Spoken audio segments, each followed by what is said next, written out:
আসসালামু আলাইকুম, আশা করি সবাই ভালো আছেন। উজু টুজু করে রেডি হয়ে রওনা দিছি যাবো আসরের নামাজ পড়ার জন্য। এদিকে বিলেটে দেখি পায়ের লগ লগ করে খাওয়ান চাইতে আছে, আর কিছু খাওয়ান টাওয়ান দিয়ে রওনা দিলাম আসরের নামাজ পড়ার লগে। আর আবার সময় দেখি রাস্তার ভিতরে মোটামুটি একের পানি জমে গেছে। সাইডের দিকের অবস্থা দেখে বোঝা যাইতেছে বৃষ্টি মোটামুটি ভালোই হয়েছে। যাই হোক, আসরের নামাজ কালাম শেষ করে আইলাম একটু বাকালা। এই জায়গায় দিয়ে মশলা নিতে হবে, বাসায় মশলা শেষ হয়ে গেছে। মশলার লগে লগে আবার আবার সময় এক প্যাকেট মুড়িও কিনে লই লইলাম। আর মশলা মুড়ি টুড়ি বাসায় রেখে পরে কই যে যাই দেখে গাড়িটার কি অবস্থা। বৃষ্টি যখন হয়েছে বাতাস মোটামুটি একা রয়েছিল, আর আমার কভারটা তো ফাটাই না। আবার পর দিয়ে গাড়ির কভার তো এক সাইড দিয়ে বাতাসে উড়ে হেলাইছে, কিন্তু লগে লুকিং গ্লাসটাও দেখি খুলুন না। বুঝলাম না লুকিং গ্লাস তো বাতাসে খুলতে পারে না, কেমনে কি খুললে গেল কইতে পারি না। যাই হোক, লুকিং গ্লাসটা লাগাই ফাটা ফোটা যে কভার আসলে এই মোটামুটি একেবারে ডাকে থুয়ে চলে এলাম উপরে। পাক শাক করতে হইবে। আর মাসাল্লাহ পাক করার জন্য পেঁয়াজ একটা লয়েছি, আধা কিলোর উপর হইবে। কিছু করার নাই, পেঁয়াজটা হালকা পচা দিয়েছে, যদি রাখিয়ে দিই তাহলে পয়সা যাবে। এই জন্য আইনে অর্ধেক পরিমাণ কাটিয়ে কুচাই হেলাইলাম, আর অর্ধেক পরিমাণ রাখলাম ব্লেন্ডার করার লগে। ব্লেন্ডার করে আনবো এই জন্য পুরো পেঁয়াজটাই যদি কুচাই দিই তাহলে রানতে অনেক সময় লেগে যাবে, আর দ্বিতীয়ত পাতিলে একদম ফুল হয়ে যাবে পেঁয়াজই। যাই হোক, এরপর কালকের যে মুরগি বানাই টানাই রেডি করে রাখছিলাম এই জায়গায় দিয়ে এক ভাগ বাইর করলাম, আর দুইয়ে টুইয়ে সুন্দর মতো প্রথমে ভাজি করে হেলাইলাম। এরপর পেঁয়াজ মরিচ যেগুলো কুচাই রাখছিলাম এগুলো সুন্দর মতো ভাজি করলাম, আর এইগুলো বাদামি কালার হওয়ার পরে দিয়ে দিলাম ব্লেন্ডার করে আনছিলাম যে পেঁয়াজ রসুন। এইগুলো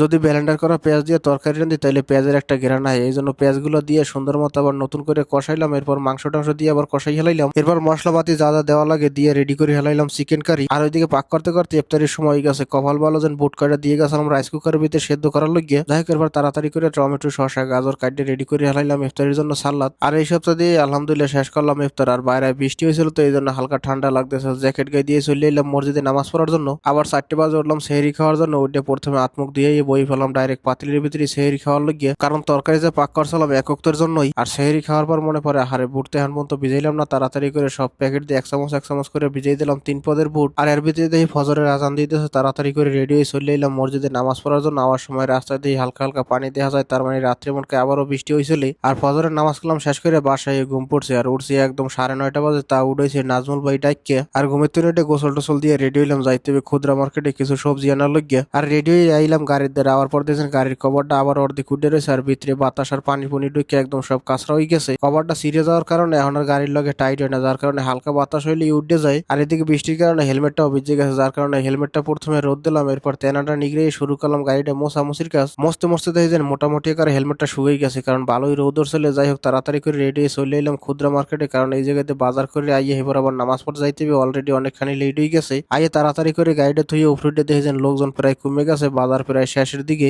লোকজন তো কমে গেছে কিন্তু মালের দেখি অভাব নাই, চারিদিকে শাকসবজি একদম ভরপুর। আমার মনে হয় রমজান দেখে বেচা কিনে একটু কম হয়েছে, কিন্তু বেচা কিনে যদি কম হয় তাহলে মালের দাম একটু কমবে। এই জায়গায় দেখি মালের দাম আরো বেশি। যাই হোক, প্রথমে 3-4 জনের দ্বারা ঘুরে হেবার লইলাম 1 কেজি সিম 6 রিয়ালে। এরপর মরিচের দাম জিজ্ঞাসার পর দেখেছেন মরিচের গায়ে জ্বর উঠছে 100-র উপরে।